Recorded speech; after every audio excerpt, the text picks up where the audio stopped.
We're back at String Theory and the Yaris is almost complete. A titanium Akrapovic exhaust system has been installed, uprated disc brakes, pads, fluids and lines, as well as some awesome retro-looking tarmac rally wheels inspired by the Lancia Delta Integrale. The biggest upgrade to the feel of the car is perhaps surprisingly new seats developed by String Theory.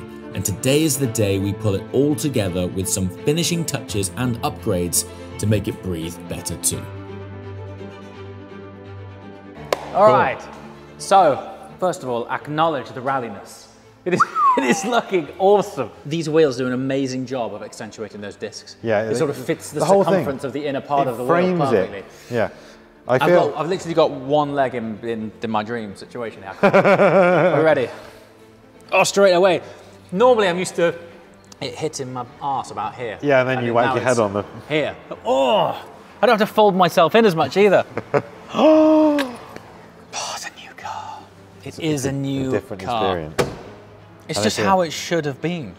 You sat in our car with the velour ones in, and them just being in this material as well, it just feels completely factory, doesn't it? I just think ergonomics is spot on. If you bought this car new again and you sat in that, you wouldn't think, that's a weird setup. This would just, you'd take it as that's factory. It looks and feels right. Well done, mate. I think you've done a really spot on job, because as much as like the aesthetics might be however you want to interpret that, I think you've nailed that. Thank you. Because it does look factory, but importantly, ergonomics, driving position great. The feel will be completely different. Yeah. And also now when I put a helmet on, I won't be crushing my spine on the top of the roof, which will be great. And your passenger will no longer have to fold themselves in the car.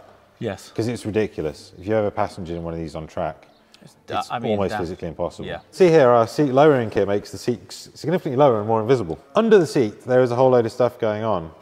Like the standard seat's got side airbags, which obviously these seats do not have side airbags. And you've got occupancy sensors and seatbelt connectors and things. So we've spent a bit more time than certainly any of the self-installed kits that I've seen to make sure that your airbag functionality is retained, except for obviously the side airbags it no longer has. It still knows there's someone in the seat. It still thinks the buckle's on. It all still works correctly. I have seen some guys install these where nothing's plugged in, there's no warning light, but it means it never thinks there's anyone in the seat.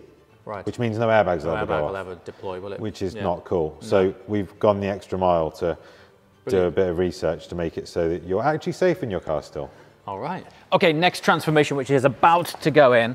It's a little bit like the seats. Is until you experience it, you probably don't respect what a transformation it can be. But the steering wheel is about to be replaced with one that is clad in Alcantara. Now, it's not going to make a dramatic difference to the way the car drives at all, but it's the primary contact point in the car, and there's something about holding Alcantara, for me, that sort of subconsciously suggests something. It just feels better. It is obviously a material that was implemented into race cars for a purpose, and therefore it symbolizes something, and all round it's just a nicer look, a nicer finish, and probably more in keeping with the ethos of where this car was originally intended going. To tie it all in, String Theory also do a matching gear knob too. So that's being clad in Alcantara, this has been clad in Alcantara, and they're about to get installed.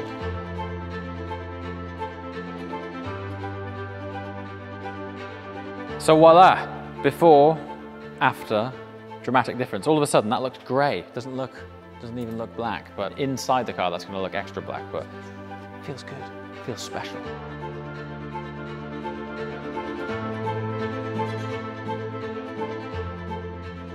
Okay, moment of truth. Small changes, big results. Feels so nice. Brilliant, look at that. It is small, but also aesthetically as well. Having the split leather with the Alcantara gear knob, so Gator and gear knob complement the aesthetics of the seats because they've got leather on the bolsters and Alcantara central section, and then just holding Alcantara just gives it a much more purposeful feel. So feels good, looks good. Like it. We're going to go for a set of flaps as well, mud flaps. Okay, cool. Because I want the full thing. The real reason that we're putting mud flaps on is to stop it spraying dirt on other cars. When we're tracking, because we use it as a tracking car. They're terrible out the back, actually. Mate, they fling rocks. So that's why we're going for mud flaps, because when brands very kindly lend us their brand new press cars, fresh off the production line. We don't want to sandblast it. For all the expertise at string theory, it is perhaps Ben's knowledge in calibration and setup of suspension and geometry that is their most impressive attribute. Having developed a proprietary setup to best extract poise and balance from the GR Yaris, we couldn't have all these new parts applied and not unite them with Ben's magic formula.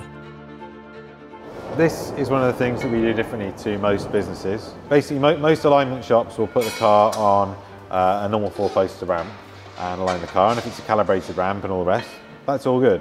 But when we've got adjustable spring kits, for example, like your car or a GT3 with factory height adjustment, then you've got the ability to corner weight the car, at which point you have to put it on scales. So each time for every setup, we'll position the scales under the car, use a laser level, and make sure that each platform is exactly the same height, exactly the same level, exactly the same everything. So that then you're setting your ride heights and your weights and everything perfectly.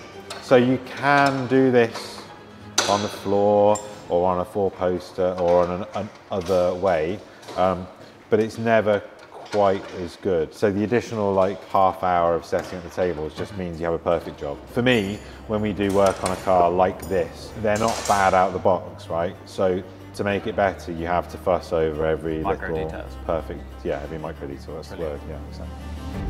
And now for the power. Since I've been away, the car has had String Theory's tune applied to it, helping the engine output over 310 horsepower, but the important part of that tune is also allowing the engine to breathe and run cool. So ITG are dropping by to install their Maxogen filter for optimal flow to allow the new tune to run at its best.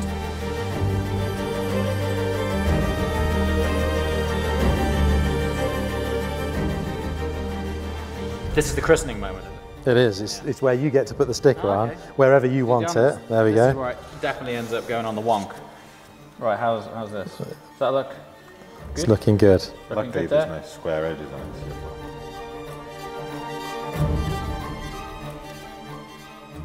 it. Okay, so I'm going to put a sticker on too to say it's a genuine ITG product, and I'm going to put it hopefully straight. Right, let's see if we can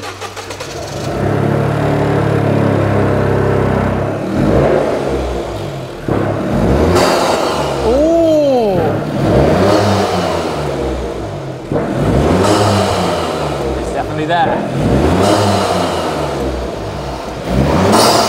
There it is.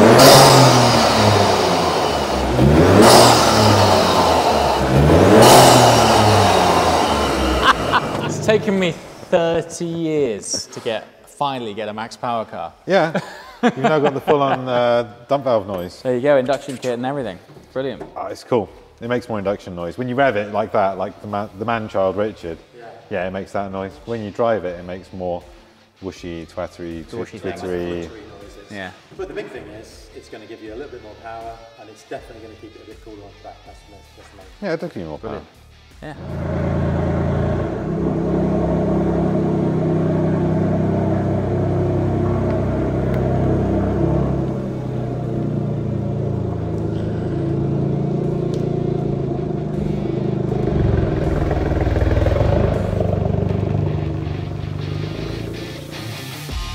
The upgrades were applied with one location specifically in mind. So the next time you see this car, we'll be shaking it down for its first proper drive on the Nurburgring.